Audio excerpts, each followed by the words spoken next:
Hora de conversar com o Renato Meirelles, como toda sexta-feira. Há uma noção, né? Onde que o Renato tá? Renato, você viajou para os Estados Unidos? Que calor é esse? Aqui no dia mais frio de Trancoso, onde está fazendo 22 graus. Trancoso. Que beleza, que inveja. 22 graus às 8h47, 48 agora da manhã. Bom, há uma noção que dificilmente é contestada de que o melhor caminho para o sucesso financeiro, a realização profissional, é investir na própria educação. Uma faculdade, se possível, uma pós-graduação, quem sabe um MBA. Esse é o caminho mais curto e mais garantido para o sucesso financeiro e profissional, né? Para a realização profissional. Mas será que é assim mesmo? Em 2021, com esse mundo tão mexido em que a gente vive agora, e o Renato tem números para a gente abordar esse assunto, para a gente discutir aí essa regra que dificilmente é contestada. Fala para a gente, Renato, bom dia para você. Bom dia, Megali, bom dia, Carla, bom dia, Ellen, bom te ver aqui. Bom, vamos lá. Existe desde o tempo da nossa avó aquela discussão sobre se existe algo mais importante do que a educação. A primeira notícia, e essa é uma notícia boa que eu tenho para dar, até comentei um pouco com a Carla no programa de quarta-feira, que educação, de fato, é algo fundamental para o avanço das pessoas. Cada ano de estudo equivale a 15% a mais no salário dos brasileiros, né? Ou seja, estudou mais, ganha mais.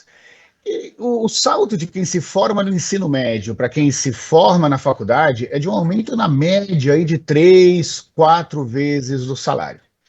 Acontece, Megali, que isso só funciona para quem tem emprego. Se as pessoas não têm emprego, essa realidade nem sempre funciona.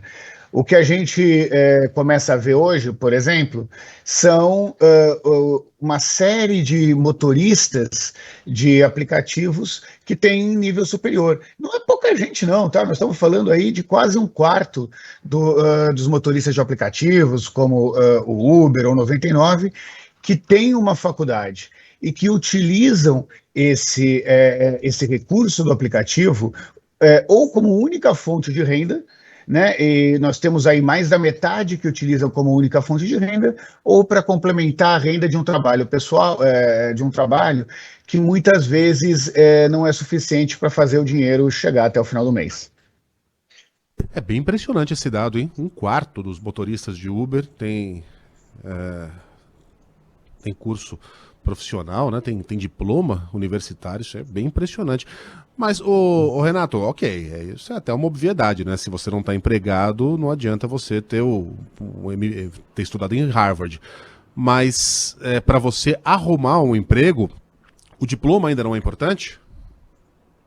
Olha, nós estamos falando de vários tipos de emprego e de renda, né? É óbvio que quanto mais qualificado você for, maior a sua chance de conseguir um salário menor. Vamos dar um exemplo na prática do que isso significa. Você entra, você, qualquer um de nós, entramos numa farmácia hoje. Tem uma lei que obriga toda a farmácia a ter um farmacêutico, né? E nós tivemos aí um boom de brasileiros que se formaram na faculdade de farmácia e hoje, na prática, trabalham como balconistas nessa farmácia. Nada contra os balconistas, mas não é uma remuneração que é a remuneração esperada para quem passou 4 anos dentro de uma faculdade.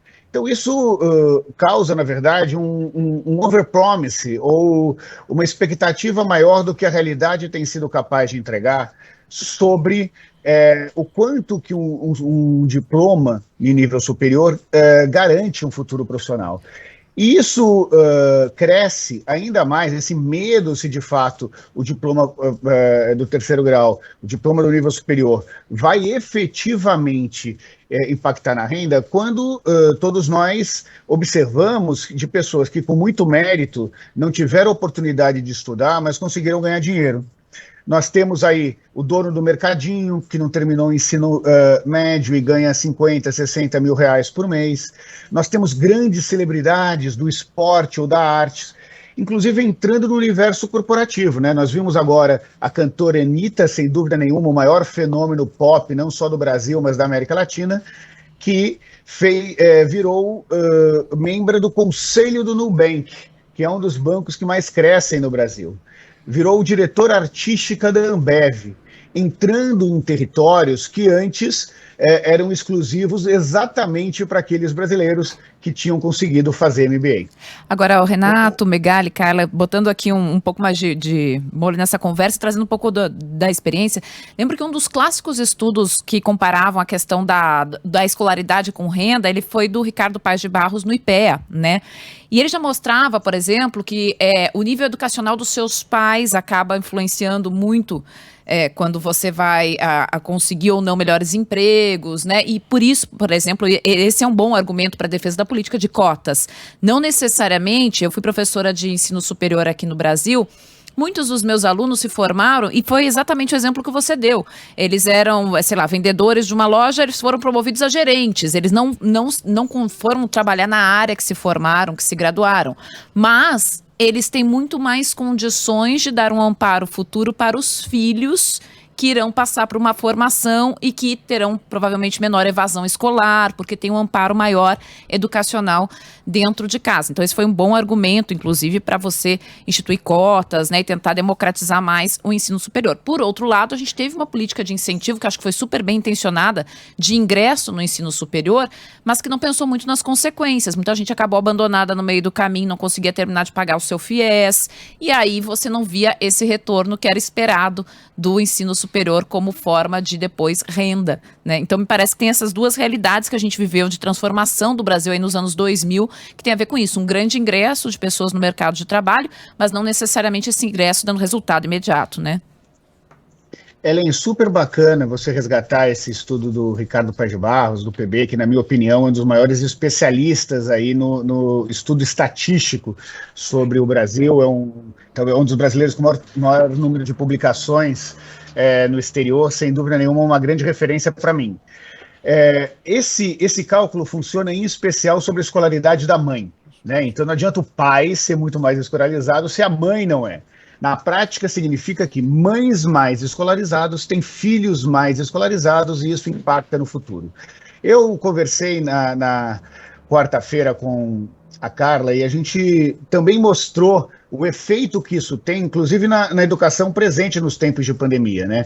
Os pais de menor renda tinham uma escolaridade menor do que o filho e, portanto, não conseguiam ajudar os filhos nesse processo de aprendizagem online, diferente dos pais de maior renda que também tiveram uma escolaridade maior. Tem outro dado interessante que mostra isso, que quando nós fazemos avaliação do ensino do ponto de vista da opinião, ou seja, nós perguntamos para pais de alunos da escola pública e pais de alunos da escola privada, que qualidade eles dão para o ensino dos seus filhos, os pais de escola pública avaliam a qualidade de educação melhor do que dos pais de escolas privadas, dados que obviamente não combinam com os resultados do PISA, né, que no Brasil. Mas por que isso acontece? Porque a régua do que é uma boa escola dos pais que estudam em colégio público é diferente da régua dos pais que estudam em colégios privados, que já tiveram oportunidade, muitos deles, de concluir o ensino superior e que, portanto, exigem mais também a qualidade da educação dos filhos. A qualidade da instituição de ensino faz toda a diferença, né? Não adianta você se formar numa faculdade se você não se formou um profissional. Quando o ProUni causou um boom, né, no número de faculdades aqui no Brasil, você via faculdade nascendo em cada esquina, era Uni isso, Uni aquilo, as pessoas. E eu tinha muitos amigos que lecionavam nessas faculdades, ficavam chocados, as pessoas entravam e saíam sem conseguir escrever uma frase coerente, quanto mais um texto. Eram faculdades caça-níqueis. Aí o diploma vai valer a mesma coisa que jornal velho, para embrulhar peixe. E em muitas profissões, viu, Renato, a gente pode discutir isso mais profundamente, eu sei que é uma opinião polêmica para se dizer no microfone, eu acho que o ensino superior é super valorizado. Claro que para você ser um médico, você vai precisar de uma faculdade, mas há profissões em que a pessoa consegue se fazer sozinha. Quem é que Vou dar um exemplo aqui de alguém que nunca colocou o pé numa faculdade, que não tem um ensino formal completo, e nunca pisou numa faculdade, a não ser para dar palestra. Ricardo Boechat, é o maior jornalista da sua geração, um dos maiores da história do Brasil. É isso. Renato Meirelles volta com outras análises, outros dados, a não ser que tenha alguma coisa para completar aí, sentiu uma respiração? Não? Só depois da opinião polêmica, deixa eu me dar um pitaco aqui, né, Megali? Por favor. A rede que está atrás de você aí pode esperar um pouquinho mais. Eu acredito que é polêmico, mas eu concordo com você. A questão é se existe oportunidade de ensino superior para todos ou não. Eu acredito que existe uma série de profissões onde o ensino superior não é necessário, mas a chance num estado de igualdade de oportunidades é que aqueles que não tiveram pais que estudaram tenham as mesmas oportunidades de fazer a faculdade daqueles que os pais concluíram o ensino superior. Dado isso, é uma questão de interpretar quais são os novos modelos de estudo, o papel do ensino técnico, o papel de ensinos profissionalizantes para conseguir atualizar esses brasileiros para que todos tenham as mesmas oportunidades.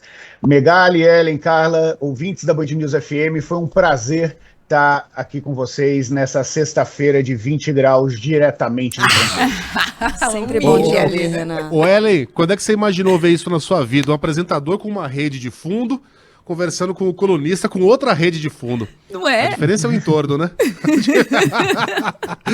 Beijo pra Trancoso, beijo Renato, até. Valeu, pessoal, obrigado.